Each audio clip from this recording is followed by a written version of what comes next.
Esto es Hora 25, es el porqué de las cosas, es el momento y lugar en el día en el que vos y yo vamos a tratar de entender esto que dice llamarse Hora 25, el porqué de las cosas.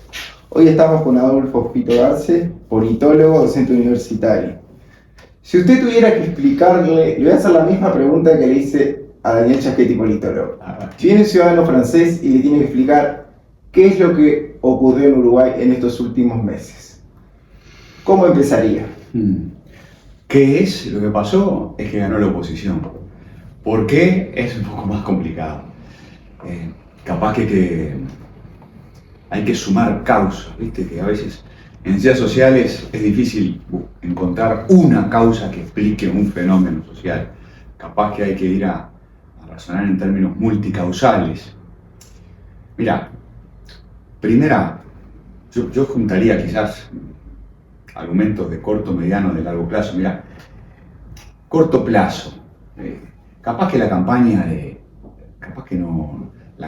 Partido Nacional, más que la campaña de Álvaro Delgado, Sí. capaz que no fue tan buena. Se ha hablado mucho de esto dentro del Partido Nacional, viste que circulan muchas críticas. Que el candidato no entusiasmó, que la fórmula no fue una buena idea, que se dedicó más a criticar al Frente Amplio que a proponer un sueño. En fin, hay una parte de la argumentación que tiene que ver con las características de la campaña de Álvaro Delgado. Otra parte de la explicación que quizás tenga que ver no tanto con lo que pasó en el balotaje, sino con lo que pasó durante todo el año, ¿viste?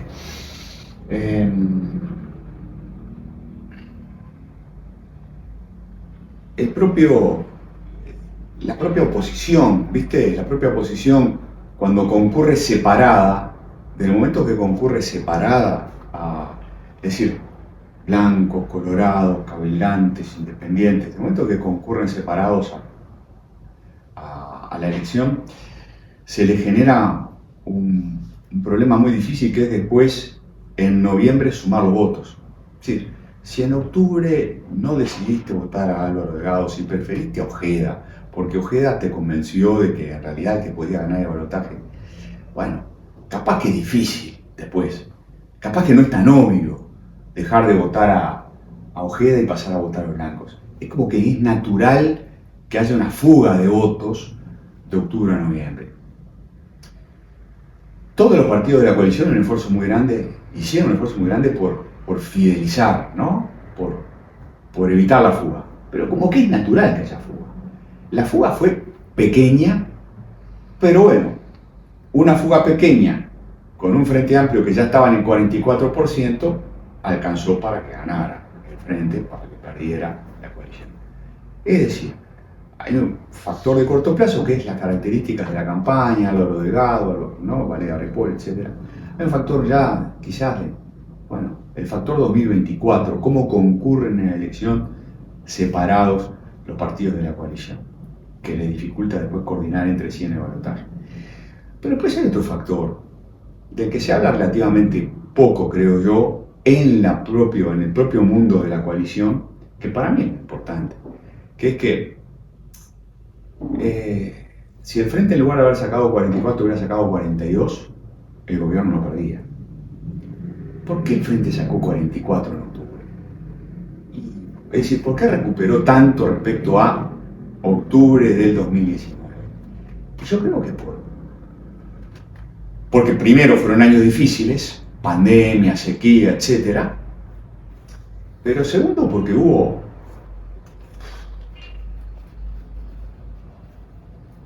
mucho ruido, hubo poca transparencia, escándalos de diverso tenor, ¿viste? Desde Astesiano preso hasta ministros que renunciaron. Yo creo que vivimos 3 años y pico, yo diría desde mediados de 2021 hasta fines del 2023, principios de 2024, en una sucesión de cuestiones desagradables, ¿no? Y a mí me parece que en Uruguay todo lo que huele a falta de transparencia y a escándalos termina teniendo un costo político. Entonces, Eso es lo que a eso yo le llamaría los factores de largo plazo. Independientemente de que el presidente salió bien evaluado, termina bien evaluado,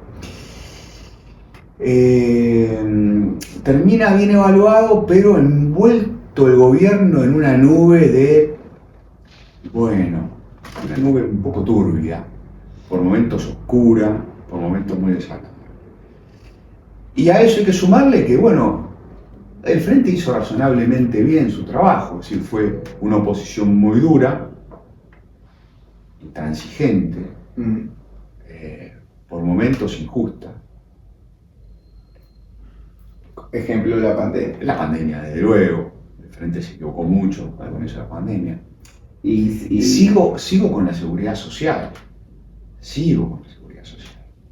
Porque la reforma de la seguridad social, en general, es de las cosas bien hechas en el gobierno. El Frente fue muy duro. Gabriel Ordóñez dijo, esta reforma está bien, ¿no? Los plebiscitos, la necesidad esa de que, de como enfrentar a la sociedad a estar de acuerdo, al no estar de acuerdo. Sí. También, por ejemplo, es injusto, con el gobierno es injusto decirle por un lado, son insensibles, no hacen políticas sociales, etcétera, y al mismo tiempo reprocharles el déficit fiscal. Bueno, si hay déficit fiscal en otras cosas es porque el gobierno trató de gastar todo lo posible, entre otras cosas, en atender la emergencia social, entre otras cosas generada por la pandemia. Es decir, el trabajo en la oposición siempre es un poco... Yo creo que igual siempre es un poco injusto, ¿viste? Las oposiciones suelen ser injustas, y apuntan a ganar votos, y a veces apuntan a ganar votos, yo diría, olvidándose de lo difícil que es el trabajo. Entonces, yo por eso siempre tiendo a ser oficialista. ¿Sabes por qué? Porque es dificilísimo. Y ser oposición, no te voy a decir que es una papa, pero es muy fácil. Es fácil ser oposición. Es fácil ponerte, cuestionar cuando claro, después cuando tenés que resolver, ¿viste? Yo qué sé, el Frente y la transformación educativa, críticas, y ahora, no venimos a refundar. O sea que van a dejarlo que está. De hecho, Carlos Maya dijo que iba a esperar un año para ver cómo iba a funcionar todo y de ahí después... A mí la oposición que hizo el Frente no me gusta, en general la manera en que se hace oposición en este país no me gusta.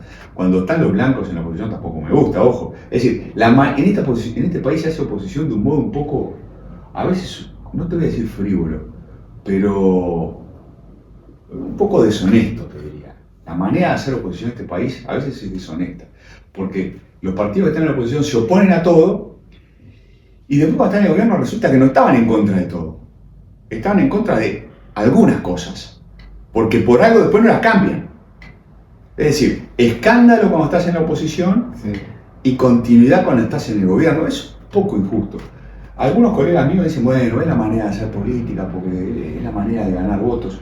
Bueno, a mí realmente me gustaría otra manera de hacer política que fuera deshonesto es mucho, ¿viste?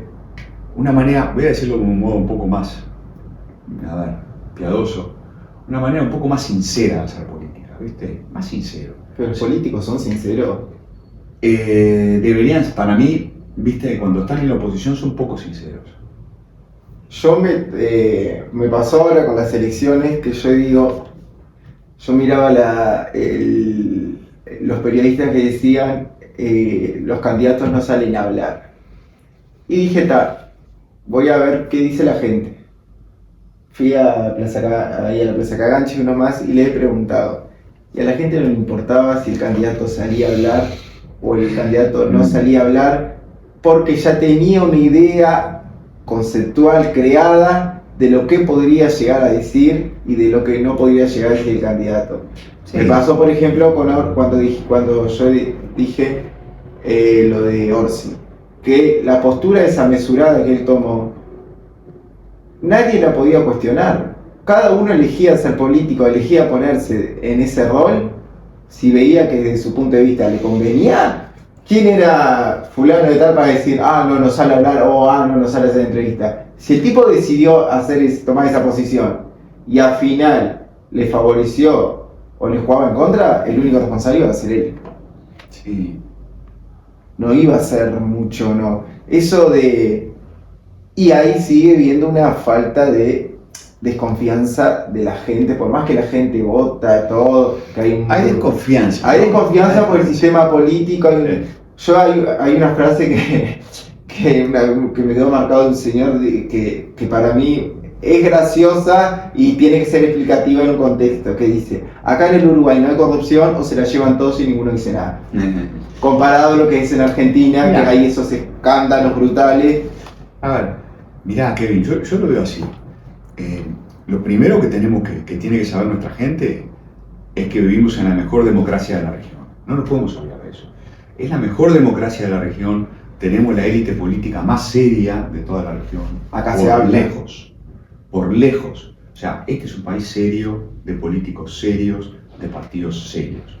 Ahora, lo cual no quiere decir que uno no tenga que pedirles más. Yo creo que tenemos que pedirles más. Porque igual está muy instalado esto que vos decís, de que hay poca honestidad, de que falta transparencia, que falta sinceridad. Yo creo que podemos, como sociedad civil, desde la ciudadanía, desde el mundo universitario, donde yo estoy, pedir más.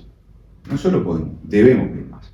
Debemos pedir más sinceridad, debemos pedir más transparencia, debemos pedir una mejor manera de hacer oposición, debemos pedir una mejor manera de gobernar también, ¿no?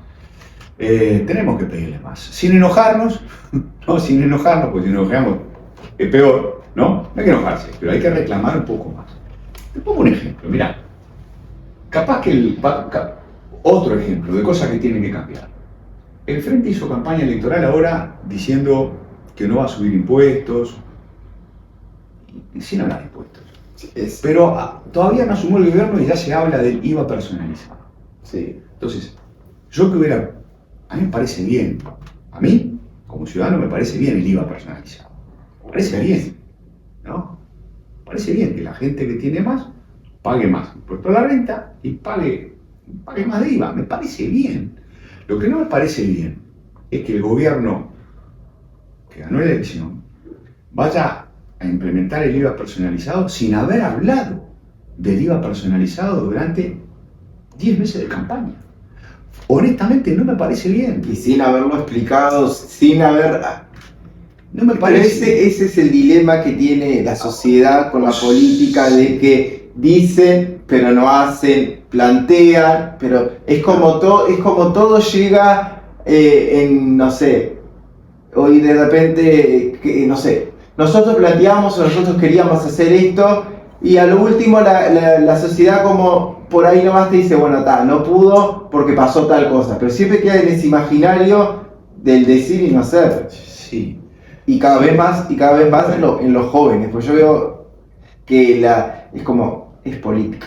La política fue así, la política no va a cambiar. Bueno, por eso te digo que para mí nosotros, desde la ciencia política, desde el mundo universitario, no tenemos que, de buenas maneras, sin hacer que la gente se enoje, porque lo peor que nos puede pasar es que la gente se enoje más todavía con la política. ¿Está? Pero poner un poquito de presión para que las cosas mejoren. Por ejemplo, está bien, acabo de decir que el Frente, para mi gusto, se equivoca cuando no hizo campaña electoral diciendo vamos por el IVA personalizado. ¿No? Ahora voy a decir una cosa a favor del Frente. A mí me parece bien que el Frente, en cambio, diga que esto ya está circulando en el debate público, que va a ir por una ley para obligar a que los ingresos en las intendencias sean por concurso. Eso me parece perfecto. Y es verdad, el Frente no hizo campaña sobre esto, pero cuando fue el debate en el Parlamento, cuando el proyecto de Adrián Peña, el Frente Amplio dijo, no vamos por la reforma constitucional, vamos por una ley. Pero a mí me parece muy bien. Es más, me parece que es una ley que vale la pena, que es una ley necesaria, porque hay que modernizar la manera de gestionar los ingresos a las intendencias en el interior del país. En Montevideo se hace por concurso, hasta donde yo sé. Y plantear esa condición frente al ciudadano, que todos somos iguales. Claro. Entonces, ¿ves? no es que desde el mundo de la universidad, desde el mundo de la ciencia política, nosotros tengamos que criticar todo. No tenemos que decir, hacer el esfuerzo de decir, bueno, esto me parece bien, esto me parece mal. Ingreso por concursos en las intendencias, me parece que es un avance civilizatorio, un avance de civilidad política. ¿Ah? Bien. Esconder algunas ideas durante la campaña o disimularlas, me parece que está mal. Que deberíamos ser más honestos durante las campañas electorales. Y que todos, yo creo igual, y ahí es lo que concuerda o lo que a mí me cierra, de que todos los políticos tienen eso como principio básico. Del decir, pasó con el IVA, pasó en su momento cuando Cabildo dijo la cantidad de viviendas que iban a hacer. Hay un montón de cosas que yo creo que si el político pensara más. Yo tuve un psicólogo que me decía, a veces es más fácil, hablar es fácil y pensar es caro. A veces es más fácil hablar frente a lo que vos tenés y lo tirás, a que vos pensás después que eso te puede jugar en contra y que hoy en día nadie resiste un archivo. Te lo puede tirar enseguida y vos decís, y en momentos de presión o en momentos donde se juega todo, que apelamos a Twitter, que apelamos a Facebook, que apelamos a todo te puede jugar en contra. Sí. Es así. O sea, el punto que estás planteando, que es el de la calidad de la política, y de lo que, por lo tanto, de lo que también percibe o siente la gente común, a mí me parece que clave es lo más importante de todo, ¿viste? Más que explicar quién ganó, quién perdió, estrategia de aquí, estrategia de allá, me parece que es mucho más importante hablar de cómo jugamos, entre comillas, este juego, entre comillas, de la política y de la democracia. Eso es clave. Y hacernos la reflexión, plantearnos el problema de, bueno, ¿qué es lo que estamos haciendo bien? ¿Qué es lo que estamos haciendo mal? ¿Qué prácticas son buenas? ¿Qué prácticas son inconvenientes? ¿Viste? Y en este país hay unas prácticas políticas que hay que cambiarlas, por el bien de todos, para que podamos seguir creyendo en la democracia. Yo siempre digo, yo miré el día después de las elecciones, entré a principales diarios, y en el mundo se destaca la democracia en el Uruguay. Y nosotros pusimos una nota en la web, Uruguay el gusto indiscutible por la democracia. Nosotros tenemos un gusto indiscutible por la democracia. Sí, muy bien dicho. Sea por lo que digan, claro. Los políticos se sienten, pueden hablar. Se dirán chicanas acá, sí, chicanas allá. Vos mirabas cuando se dieron los resultados, que yo los miré, 20-30 que dijo, Aldo Silva dijo, el presidente es tanto, vos mirabas a 2 militantes del Partido Nacional, tranquilo, llorando, medio triste, y por el otro lado del frente, adelante. En Argentina no pasa eso.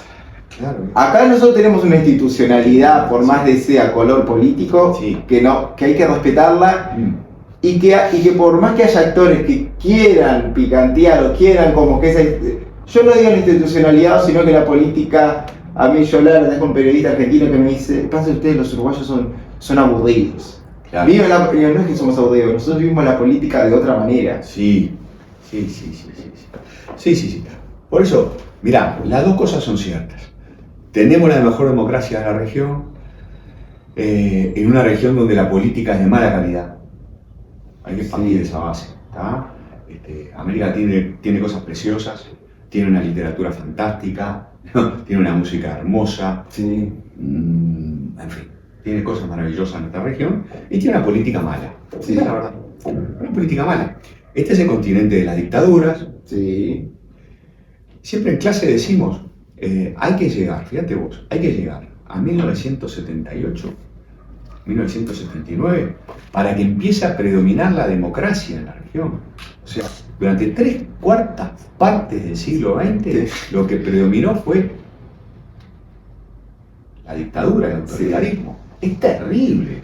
O sea, es terrible. Nosotros nos damos cuenta porque en Uruguay tuvimos 2 momentos embromados. Sí. Esa dictadura rara de la década del 30, que fue un poco especial. En la época se hablaba de dicta blanda más que dictadura, fue un golpe un poco especial. Dramático a su manera, pero no se compara con lo que pasó del 73 en adelante, ¿no? Es decir, a veces no nos damos cuenta, pero América Latina no es solo un continente de enormes desigualdades. Claro que hay enormes desigualdades y enormes problemas sociales, pero América Latina lo que tiene es un problema político muy serio, democracias de baja calidad y a lo largo del siglo XX, dictaduras y más dictaduras y más dictaduras. Bueno, en ese continente la democracia uruguaya resplandece, brilla. Claro, si comparas la democracia uruguaya con con la democracia alemana, ¿no? Incluso con la democracia de Estados Unidos, con la democracia de los países nórdicos, Sí. con la democracia en Holanda, Sí. estamos lejos. Quizás a Estados Unidos viene en decadencia, ¿tá? Pero bueno, nosotros tenemos que saber que tenemos una democracia de buena calidad y que esa democracia de buena calidad tiene que mejorar. Mirá, hay cosas que hay que mejorar. Que falta que la manera de hacer oposición en una escala del 1 al 10, donde 10 es excelente y 1 es malo, la manera de hacer oposición en este país es 4. ¿Por qué? Porque es un poco deshonesta. Y no lo digo por ahora, lo digo porque es la historia de este país. Es un poco deshonesta la manera de hacer oposición en este país, no es sincera. Los partidos se oponen a cosas que después apoyan. Cuando están en la oposición se oponen, arman escándalos, es horrible. Cuando están en el gobierno, después el gobierno de Che no estaba tan mal. Ok, vamos a respetar un poco más a la gente, la manera de hacer oposición. Segundo, por ejemplo, para hablar de instituciones políticas, las intendencias. Los intendentes en general son buenas personas porque, la gente los vota, ¿verdad? Los vota, por algo será. Ahora, el diseño institucional de las intendencias, vos que sos del interior lo sabes perfectamente, es malo. Porque, ¿por qué el Partido Colorado gobierna en Rivera siempre? 30 años. ¿Porque siempre hace las cosas tan bien o porque no hay desde dónde hacer la oposición? Che, cuando un partido gana siempre, la democracia está mal. Cuando no hay recambio, cuando no hay... Está mal, pero pasa en Rivera y pasa acá en Montevideo. Acá estamos frente a la intendencia, vamos a avisarle a la gente. Sí. ¿Cómo está la intendencia? Che, desde 1990 bueno el Frente Amplio. Sí. Y la ciudad no está bien, Sí. ¿no? Entonces, igual... el problema de carácter en Cerro Largo, ¿tá? O en Durazno, es decir, hay lugares en donde no hay alternancia. La democracia, por definición, es alternancia. No es que gane siempre el mismo. Si gana siempre el mismo, hay un problema. No es que gobiernen tan bien. No es que el Frente Amplio gana siempre en Montevideo porque gobierna muy bien. No, es porque la oposición es mala. En Rivera, la oposición es mala, débil. Porque no hay desde dónde hacer oposición. Los intendentes controlan demasiado poder. Y no es una crítica al intendente persona. Es a la intendencia o al ejecutivo departamental como institución. Es un problema de carácter institucional. Igual cuando uno mire, yo siempre, y ahora que decía Montevideo con Rivera o con el interior, hay dos factores distintos que llevan al mismo fin que es gobernar. En el caso del interior, hay un factor más de votar por tradición. Allá se vota inherentemente de quien esté, se vota. Y acá yo creo que en Montevideo también hay un tema poblacional, hay un tema de estructura, hay un tema de que vos cuando entrás a ver en el hilo finito, entrás como a decir, hay grises acá que por algo te llevan a que se gobierna 30 años, y sin embargo cuando vos ves acá la Intendencia de Montevideo, yo que soy del interior, cuando vengo para acá, vos decís, gobierna 30 años, todo, pero yo veo más transparencia. Puede ser, sí. Que en el interior yo no la veo. ¿Sabes por qué me parece? Y porque estamos en la capital. Y entonces, los senadores, los diputados, que están acá, ¿viste? El gobierno departamental, que yo tengo acá enfrente de casa, está mucho más bajo la lupa. Está mucho más bajo la lupa. Presupuesto ahora. Está porque los políticos viven en Montevideo, ¿viste? Y entonces viven más los problemas de la ciudad, se habla más de los problemas de la ciudad. Pero digo, estoy haciendo un mínimo listado de cosas que tenemos que discutir para mejorar la calidad de nuestra política. Hay prácticas que hay que cambiar, hay instituciones que hay que cambiar. Hay que discutir, por ejemplo, cómo vincular mejor a toda la cantidad de uruguayas y uruguayos que viven en el exterior, ¿no?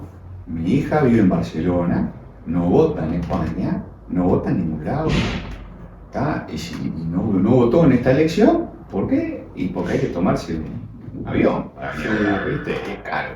Entonces, mi hija no puede ejercer un derecho humano fundamental.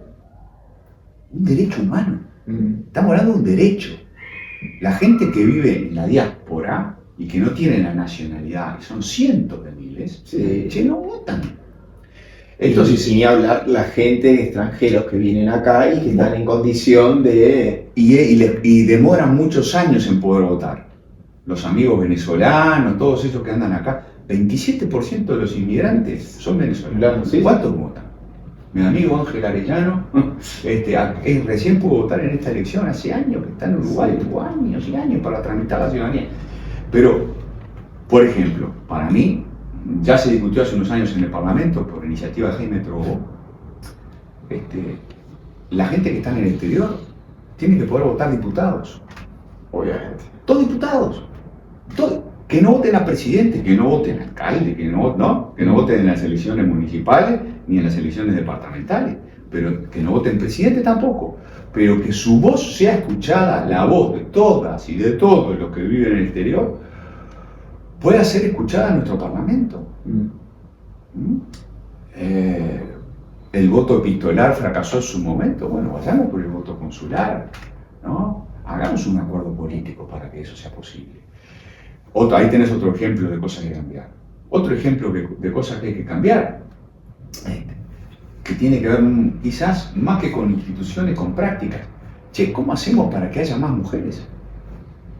¿Cómo hacemos para que haya más mujeres en el Parlamento? Para que yo digo para que se cumpla eso de cupo y que no sea tapa de portada y que se cumpla realmente. Claro. Eso que dijo el inherentemente de color político, no puede ser que en el próximo gobierno va a haber por lado de la oposición una sola senadora mujer. Tremendo, claro, sí, no puede ser. Y una sola senadora mujer que vos mirabas a la campaña y casi ni aparecía. Pero te voy a poner un ejemplo gravísimo para mí. Este país se dio el lujo de perder a Carmen Sanguinetti. Carmen Sanguinetti, senadora de película, absolutamente. Nos perdimos a Carmen Sanguinetti. ¿Por qué? Líos en el Partido Colorado, porque ella se fue de Ciudadanos, se fue con Gurméndez. Gurméndez no le fue muy bien en la primaria, quedó fuera del ruedo. Este país se perdió a quizás, mirá, si no fue la mejor senadora, pegó en el palo. ¿Claro? Nos dimos el lujo de perder a Carmen Sanguinetti. En fin, entonces, bueno, este país tiene que discutir mejor. Tiene que seguir discutiendo qué pasa con las mujeres en altos cargos de gobierno. Y yo creo que se tiene que seguir discutiendo cómo se forma la lista. Claro. Sí. Acá hay un tema con cómo formamos la lista. El herderismo. Sí. Heber. Sí, claro. Yo creo que son respuestas cuando... ¿Cuántos años? Lo que pasó con Heber, Sí. lo que pasó con Gandini, lo que pasó con Carlos Maya, yo creo que son respuestas que la sociedad le dieron, que está todo bien, pero que queremos ver cosas nuevas. Sí. Mirá, otra cosa que a mí me gustaría cambiar, por ejemplo, yo creo que tiene que haber reelección consecutiva del presidente, que es mucho más sano. El sistema norteamericano es más sano, ¿viste? El sistema norteamericano es, el presidente puede ser reelecto una vez, chao, ya está, y consecutivamente. El sistema nuestro es, bueno, está el presidente, bueno, tiene que dejar pasar un periodo de gobierno y después eventualmente volver.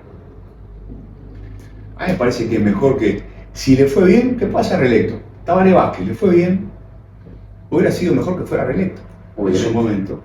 Y después para la casa. Ya está. Lo que pasó fue que el Frente tuvo 10 años esperando a Tabaré. 5 años. No, Tabaré se fue, después vino Mujica, y durante 5 años el Frente estuvo así, mira. ¿Qué hacemos? ¿Cuándo vuelve? No es porque Mujica haya sido tan malo, jefe de Estado fue bastante bueno. Viste que Uruguay Se acordó de prestigió. alguien que nadie se venía acordando, que fueron los jubilados. Bueno, sí, y además... Y eso en el interior, yo pues. he visto, hay mucha empleada doméstica, mucha señora de casa de familia que dice, yo no comparto con Mujica, pero yo me jubilé gracias a Mujica. Mirá vos, mirá. Bueno, sí, yo no sé, para mí fue mejor jefe de Estado que fue jefe de gobierno. Jefe de Estado porque no, Uruguay pasó de ser conocido por Suárez a ser conocido por Mujica. Se prestigió el Uruguay en el mundo gracias a Mujica. Igual con Tabaré también. Sí. También, lo que pasa es que fueron perfiles distintos. Pero más con Mujica. Sí, Más con Mujica. Sí, obviamente. Pero la ley, por ejemplo, yo creo que Tabaré fue el ejemplo claro de que la derecha venía diciendo que la izquierda no iba, o era lo que a mí que siempre la gente me dice, que antes votaba a la derecha y ahora se decidió votar a la izquierda. Yo pensé que para ser izquierda no tenía que ser técnico. Yo pensé que para ser de izquierda tenías que ser un sindicalista, tendrías que ser, no sé, un obrero, pero de repente apareció un médico. De repente apareció un tipo que tiró una ley contra el tabaco y no presionó, que educó, que no tuvo la necesidad de ir a fuerza, que instaló socialmente como medida, y eso más, siempre digo al lado más medicina, la prevención es el mejor antídoto para sacar la salud, sacar la enfermedad en sí, que tratar de inyección directa. Cuando vos prevenís, ya estás curando desde... Y Tabaré lo hizo con el caso de la tabacalé. Hoy en día nadie se le preocupó de prender un cigarro. Hoy en día, en aquel momento, no era que iban a llamar a la policía si vos prendías un cigarro en lugar de... Mismo la sociedad te marcaba que vos no lo tenías que hacer. Sí, yo pienso que estuvo bien eso, sí. Y ¿sabes qué manejó para mí? El primer gobierno de él, yo creo que fue el primer gobierno de él fue muy bueno. Este país tuvo, del 85 para adelante, gobiernos en general muy buenos. De todos los partidos, ¿sí? De todos los partidos. Y el primer gobierno de los 3 gobiernos del frente, el primero fue muy bueno, el segundo tuvo cosas buenas, y el tercero ya está. Por eso, viste, cuando volvió Tabaré después de tantos años... Pero eso fue propio del desgaste que lo que hizo... Sí. Yo por eso te digo que hubiera sido mejor 2 veces Tabaré, una tras del otro, que Tabaré con el hiato, Mujica en el medio. Cuando volvió ya no era el mismo, ya no tenía las mismas ganas, ya fue un Tabaré mucho más burocrático, que volvió al pasado, que hizo el mismo gabinete que había hecho en su momento. Que no fue Tabaré, fue más el frente que le construyó todo a lo que él mismo quería. Fíjate ahora, ¿no? A la calle Poble fue bien, Macanudo. Perdió la elección, pero bueno, ahí como presidente fue bastante bien. Es distinto a lo que fue él. Y ahora están los blancos así, ¿viste? Tiqui, capaz que no son los blancos, ¿viste? Dicen, que venga. ¿No? ¿Cuánto falta para que vuelva a la calle Pou? Capaz cuando vuelve a la calle Pou, capaz que ya no tiene ganas, ¿viste? Pero él construyó algo. Sí. Porque nadie me puede decir que con todo lo que pasó con la cantidad, yo le decía, con el número de imagen positiva que se fue. El tipo surfió todo. El tipo tuvo lo que le pasó con Artesiano, le sacaron le sacaron la mano derecha y el tipo siguió estoico. Hay gente que critica la gestión y no lo critica bien. Y separar la gestión del mandatario cuando el mandatario es el que gestiona es un valor positivo. Sí. Igual te digo la verdad, a mí me gustaría escuchar la autocrítica de acá de poco. Obvio. Porque, mirá, en el 2014 él pensó que ganaba, se equivocó bastante, y en el 2019 hizo autocrítica. Obvio. Yo me acuerdo porque en aquel momento yo participaba en el programa de La Mira. Sí. Y por allá por marzo del 2019, en BTV, con Gabriel Pereira, y Gabriel le hizo una entrevista muy linda, y yo tuve la oportunidad de participar, y le preguntamos, Luis, ¿qué aprendiste? Y él dijo, yo me equivoqué en el 2014, y aprendí esto y aprendí lo otro, y ahí empezó a ganar la elección. Y ¿sabes qué? Cuando yo me imagino la campaña de, no sé, de 2029, ¿viste? Digo, a mí me gustaría escuchar la autocrítica, porque él tiene cosas para criticarse. Pero a mí me gustaría que él asuma algunos errores. Él la hará. Bueno, mirá, yo no sé, pero yo como ciudadano digo, a ver, hay cosas que se manejaron mal. Mirá, en el segundo año de la pandemia, vos que estudias medicina, el segundo año se manejó mal. Se manejó mal. Mal. Sí. La gente piensa que se manejó bien, no, se manejó mal. Pasa que En 2020 se manejó bien con todo el asunto de la libertad responsable, que en realidad, hay que verlo así, encierro voluntario. Igual a él le favoreció que el segundo año la gente no lo tiró atrás porque tenía la memoria de lo que fue Sí. feo. Porque Sí. si no hubiese tenido eso, Sí. la gente le iba a Pero caer. déjame explicar por qué se manejó mal. Se manejó mal, ¿por qué? Porque durante mayo, junio, julio, este país rompió los récords de contagios y de muertes. Sí. Se manejó mal. Pudiendo haberlo manejado bien. No hubo un pacto político entre gobierno y oposición. A mí me da vergüenza. Si vos me decías, si viene un periodista extranjero y pregunta, si viene un periodista extranjero y me pregunta cómo se manejó la pandemia, yo le voy a decir, me da vergüenza contarte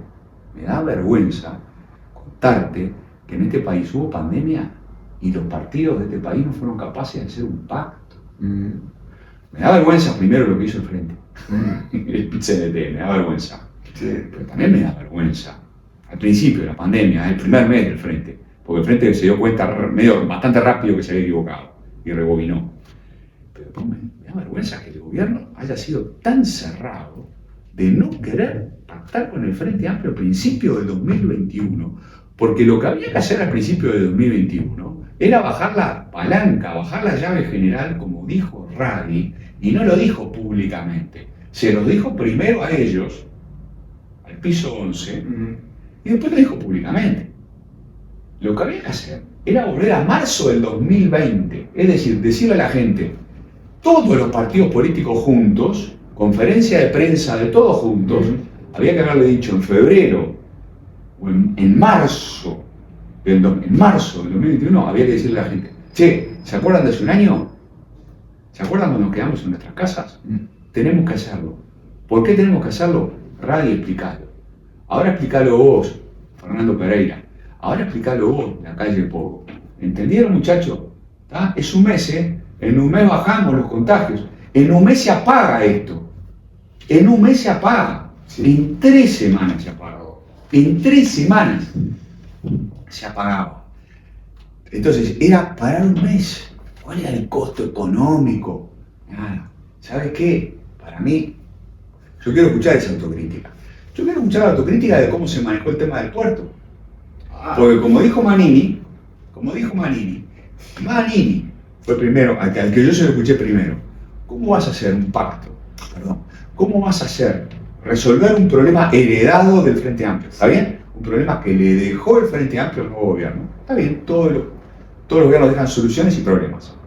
Dentro de los problemas quedó el tema del puerto, el litigio en el puerto. El gobierno lo resolvió con un informe técnico elaborado por CPA Ferreri y sin preguntarle nada a nadie. No lo negociaron ni dentro de la coalición ni con el Frente Amplio. Y Manini dijo, ¿cómo? Che, hacen un pacto, un contrato a 60 años que involucra a 12 gobiernos, porque 12 por 5 da 60, a 12 gobiernos sin preguntarle nada a nadie. Entonces, a ver, ¿eso estuvo políticamente bien manejado? No, señor, desde mi punto de vista. No. En fin, ahí tenés. Autocrítica de Astesiano. Sí. O sea. Ahí yo no sé ni cómo uno puede catalogar eso. Autocrítica de los ministros que renunciaron. Sí. ¿Viste? El presidente es el que nombra a los ministros. Sí, el lado bueno es que los sacó rápido. Pero che, fueron demasiados. Sí. Demasiados. ¿No? Primero fue Talvi que se fue. Sí. Dijo, la política no es lo mío. Sí. Al tiempo fue Germán Cardoso y después estuvo el... Y Talvi se fue como y después fue Irene Moreira. Luz. Y después fue Bustillo. Y después fue Heber. Che, no son demasiados ministros que se tuvieron que ir. envueltos en ruidos. Eso, el tema no es que se vayan, sino que están envueltos en algo que socialmente no se resolvió. Yo te digo, a mí, viste, me parece que la calle Pou ganó la elección del 2019 porque dijo me equivoqué en el 2014. Acto de sinceridad. El Frente Amplio ganó esta elección porque Orsi dijo, no, nosotros nos equivocamos, en el gobierno, cuando nos tocó gobernar, no pudimos manejar bien la seguridad, por ejemplo, se me fue de las manos. Yo lo escuché muchas veces decir, en debate con Delgado, por ejemplo, en varios temas decir nos equivocamos. Sí. Che, yo no sé vos, Kevin, pero a mí me pasa que yo cuando escucho a una persona decir me equivoqué, para mí esa persona sube o baja. Ah, obvio. Para mí sube. Porque es reconocer. En mi ranking sube. Sí. No sé. Y sube más cuando después yo lo veía que ese reconocimiento fue puro. Claro. Pues exacto. Porque Bueno, pero mira, hay que darle la primera opción. Antes que nada, sirve. Preguntando sobre otros fenómenos que no pude preguntarle a Chaquetti, ya que usted es politólogo también. 711. Felipe Carballo. mirá. ¿Cómo llegó? Mirá vos. Herencia de Sendic. Bueno, sí.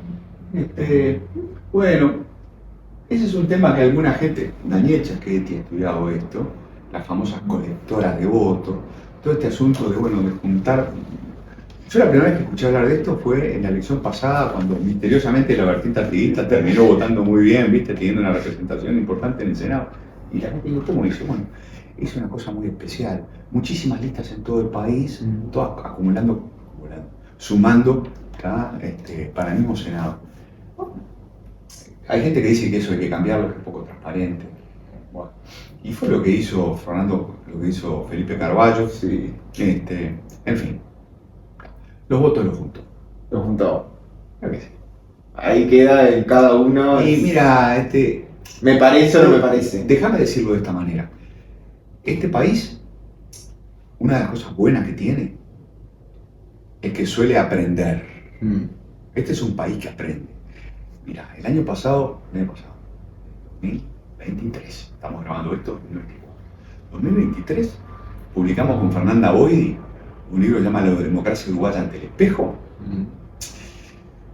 que es producto de un proyecto que hicimos con la Konrad Adenauer, con el ya citado amigo Angelito Arellano, Sí. venezolano él, y uruguayo ahora, llamado La máquina de aprender, porque un poco la idea del proyecto es que Uruguay es una máquina de aprender en materia política, es decir, que si somos una buena democracia no es por casualidad, sino porque aprendemos. Aprendemos de nuestros errores. Moraleja. Hay que aprender, ¿viste? Tenés una buena democracia, la mejor manera de mantenerla es corregir sus errores. Y bueno, y va por ahí. Hay que seguir aprendiendo, ¿viste?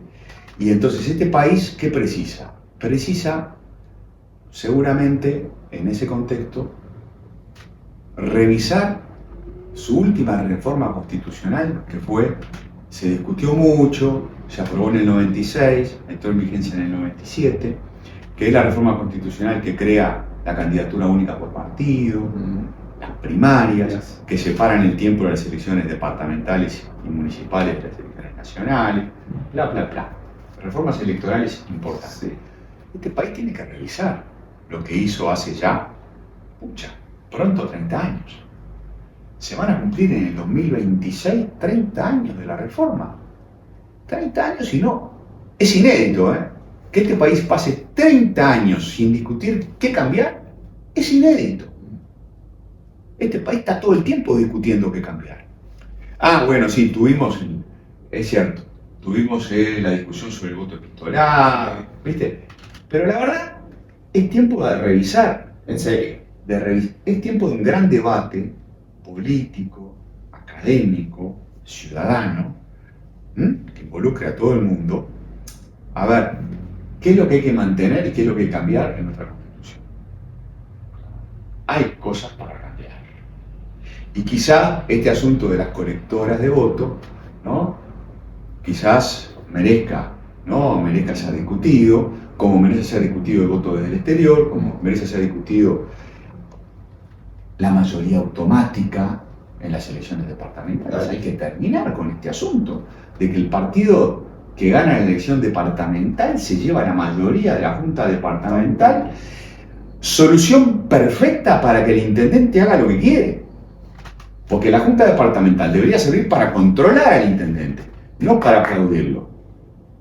Ítem que van a seguir sumando a lo que sería esta democracia perfecta. ¿Viste? Entonces, tenemos, para mí, 2025 asume el nuevo gobierno. Bueno, 2026 deberíamos estar discutiendo qué cambiar de nuestras instituciones, pero qué cambiar también de nuestra forma de hacer política, de nuestras prácticas. ¿Tá? Porque eso es muy importante. Están las reglas, pero está la manera en que vivimos, interpretamos esas reglas. ¿Futuro de Manini en la coalición y coalición oposición o no? Manini va a ser un factor de gobernabilidad, creo yo.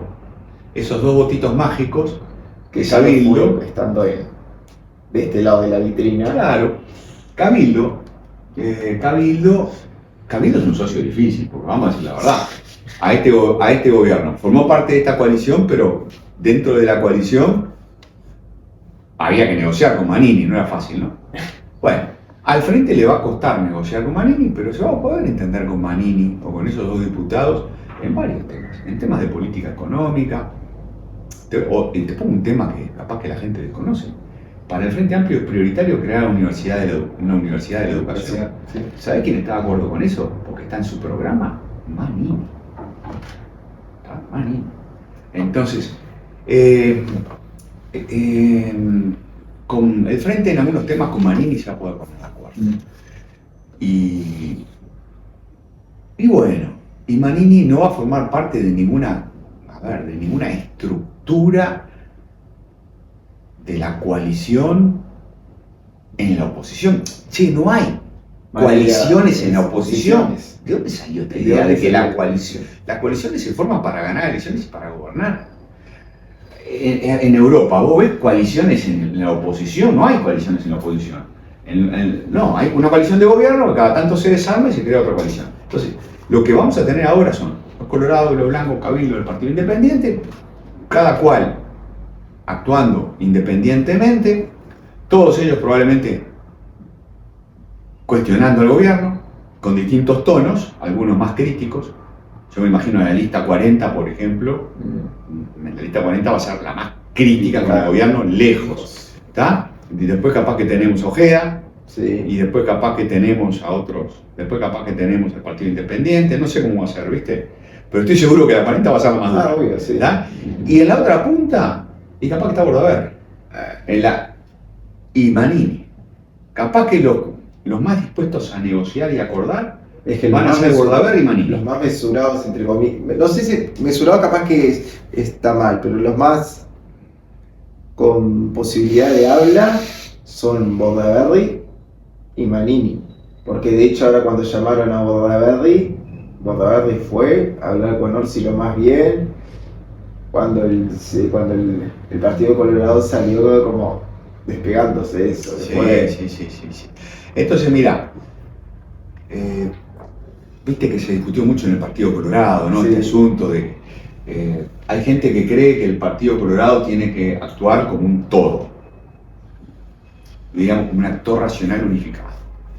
Como un partido leninista. Sí. El Partido Colorado tiene que ser como el Partido Comunista, ¿viste? Sí. Todos pensando en lo mismo. Vota Lenin. Che, perdón. Capaz que soy yo el equivocado, pero para mi gusto no funciona así. Los partidos en este país son partidos, literalmente, están partidos. Tienen fracciones, ¿viste? Y la historia de este país es la historia de fracciones que hacen más o menos lo que quieren, forman parte de un paquete, Partido Colorado, por ejemplo, pero se manejan con mucha disciplina y compiten entre sí. Entonces, bueno, está bien, obviamente, digamos, se van a poner de acuerdo en cosas, pero exigirle a la fracción Vamos Uruguay que esté de acuerdo con el Ojeda y Robert Silva y el sanguinetismo es mucho. No van a pasó actuar. y no va a pasar. La 40 y la 404 no van a actuar de la misma manera. En fin, capaz que ni los diputados de Manini actúan de la misma manera. Capaz que un diputado hace una cosa. Esto es normal en la política. Entonces, para mí lo que hay que imaginar, como para los próximos años, es eso, ¿viste? Es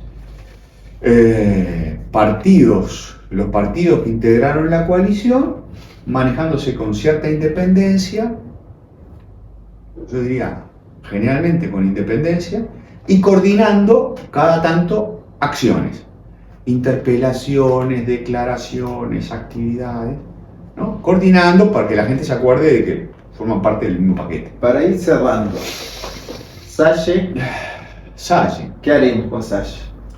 Bueno, vamos a ver qué hace Salle en el Parlamento, ¿no? Hay que borrarse esa imagen de que Salle, había la otra vez que dije, no, porque usted, había una persona que me decía, no, porque a mí me preocupa Salle. Yo digo, vos estate tranquila, que Salle no va a entrar con el megáfono así al Parlamento. Sí. Hay cosas que él sabe. Yo te soy honesto, Kevin, yo nunca hablé con él, lo conozco muy poco.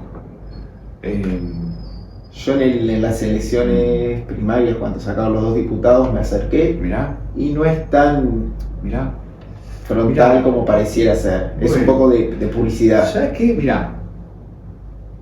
A mí, yo siempre prefiero ver el lado bueno de las cosas, ¿viste? A mí que haya una persona en el Parlamento un poco malhumorada y con el gatillo fácil, ¿no? Dispuesta, ¿viste? ¿Te acordás de Alien, la primera? Es una imagen que a mí siempre me encantó de Sigourney Weaver con el lanzallamas, Sí. ¿viste? A mí que esté Salle así, ¿viste? Como Sigourney Weaver, con el dedito en el gatillo, dispuesto a prender fuego o algo, Sí. a mí me gusta. O con la lupa. A mí me gusta. Que haya, para decirlo como se dice en Harvard, un rompepelotas. O sea, tiene su lado bueno, ¿viste? Siempre y cuando él se maneje con responsabilidad. ¡Ojo! Hasta ahora no, porque le hemos escuchado decir realmente cosas muy graves, ¿viste? Y sin base de sustento. Claro. Pero bueno, si en el Parlamento él está en una posición, soy el vigilante nocturno, sí. para seguir con el mundo de la ciencia ficción, ¿viste? Soy un vigilante, ¿viste? Bueno, a mí no me parece mal. Lo que precisamos es que todo el mundo actúe, para cuidar la democracia, que todo el mundo actúe con responsabilidad. Todos, sí. ¿no? Que los políticos actúen con responsabilidad, que la prensa actúe con responsabilidad, que los jueces y fiscales, sí. ¿no? Que las cámaras empresariales y los sindicatos, que los universitarios, todos precisamos actuar con responsabilidad, ¿verdad? Que la ciudadanía actúe con responsabilidad. Es decir, la democracia la cuidamos entre todos o la rompemos entre todos. Ya la rompimos entre todos una vez, hace muchos años atrás. La rompimos entre todos, ¿eh? Porque el que esté libre de culpa, que tire la primera piedra. Me gustaría saber quién está libre de culpa, ¿tá? Del golpe de hace más de 50 años. Es difícil encontrar inocentes. Entonces, bueno, ojalá Salle tenga el dedito en el gatillo, pero se maneje con responsabilidad. Última, compromiso a futuro o qué se espera del nuevo gobierno, como qué cosas. Sí, algunas cosas buenas y yo te digo, yo no espero, esto es Uruguay. Sí. Vamos a empezar por ahí, de vuelta. Esto es Uruguay. Esta es una democracia seria, de gente seria, desastres. No esperen desastres. Difícil esperar milagros también. ¿Tá? Cuando digo milagros, ¿qué es? Por ejemplo, yo no estoy muy seguro de cómo hará el Frente Amplio para acelerar el crecimiento económico de este país. Lo pienso y no le encuentro la vuelta. Hay una solución, lo escribió Javier Daedo hace poco, sí, en El País, dijo, buena suerte. Si tenemos buena suerte, ¿por qué? Porque no hay muchas cosas que el Frente Amplio que el Frente Amplio pueda acordar en el sentido de aumentar la productividad de la economía. No creo. No hay cosas. hay un conflicto evidente entre Gabriel Odone y las bases programáticas de Juan Castillo. O sea, entre Juan Castillo y Gabriel Odone hay un lío, ¿viste? Hay un cortocircuito obvio. Aparte. Seguro. Entonces, pero claro, de repente, si hay viento a favor, ponele, Argentina empieza a crecer al 10%. Claro, Brasil también. Y bueno, yo qué sé, viste que subió el dólar. Sí. No tiene nada que ver con el Frente Amplio, subió el dólar porque ganó Trump. Sí. Entonces, bueno, resulta que subió el dólar, aumentan las exportaciones, y resulta que, mira, para el año que viene, por ejemplo, creo que es el Fondo Monetario que pronostica 3% de crecimiento económico. Es una gran noticia, porque venimos creciendo a un 1%, este año vamos a estar creciendo al 3%. Este año cierra bien la economía. Si el Frente Amplio agarra viento a favor, si hay crecimiento económico, hay recaudación, si hay recaudación, hay plata, si hay plata, el Frente puede cumplir con sus promesas, la cosa funciona. Pero me parece que dependemos más del viento a favor que de otra cosa, me parece. Pero no es lo mío tampoco la economía. Sí, lo que yo puedo asegurar, porque creo que tengo unos años estudiando esto, es que hay un conflicto evidente. Adentro del Frente Amplio hay dos líneas bien distintas. Una cosa es Gabriel Odone y los economistas pro mercado que hay en el frente, y otra cosa son las bases programáticas, que nada que ver. Y Juan Castillo. Nada. Cosas buenas que pueden pasar. Me gusta el estilo de Orsi. Creo que vamos a tener un año lindo, un 2025 lindo. Ojalá no me equivoque. No te lo puedo asegurar, Kevin. Sí, obvio. Porque no vengo del futuro. No vengo del futuro. Pero sí creo, porque he leído y estudiado estos años, y tengo muy presente el gobierno de Mujica. Una de las cosas muy buenas del gobierno de Mujica fue que él acordó con la oposición. Mujica convocó mesas multipartidarias durante su primer año en 4 asuntos, sí. Y eso estuvo muy bueno. Yo creo que el año que viene vamos por ahí. Yo creo que el ministro del Interior va a convocar a esto. Me imagino el ministro de Educación convocando a esto, ¿tá? Porque ya han hablado. Me imagino que en alguna área más va a pasar lo mismo. Sí. Salud. Probablemente. Y vos sabés que esas cosas nos hacen bien. Esas cosas son las que desintoxican el debate, bajan los decibeles. Yo creo que puede haber negociaciones para renovar organismos de contralor, que no se pudieron renovar en los últimos años, porque precisan mayorías muy especiales. Pero yo creo que vamos a tener diálogo interpartidario un año, capaz un año y medio. Y después vuelve el fútbol uruguayo. Bueno, pierna fuerte, ¿viste? ¿No? Y va a sonar la pelota. Sí. Veremos si el frente logra ser tan amplio como lo dijo en el eslogan de la campaña. Mira, vos sabés que ahora que hablé de va a sonar la pelota, me acordé cuando yo tenía 17 años, una vuelta jugando al fútbol en el liceo con un compañero, Sergio Arán Bedrosian. La pelota no estaba en buen estado, pero trancamos tan fuerte que la rompimos. Los dos fuimos a la pelota con todo, ¿viste? Y la rompimos. Muchachos, no rompan nada. Gracias. Dale. A ustedes que nos acompañaron durante todo este ciclo. Nos volvemos a encontrar el 20 de enero. Como siempre decimos, a volver a pensar el porqué de las cosas. Acuérdese que siempre hay un otro.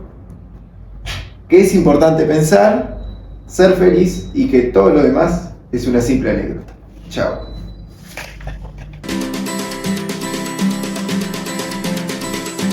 Salí al encuentro en todos tus misterios. Juro que el tiempo no me acompañó. El mar me hablaba más que tu mirada.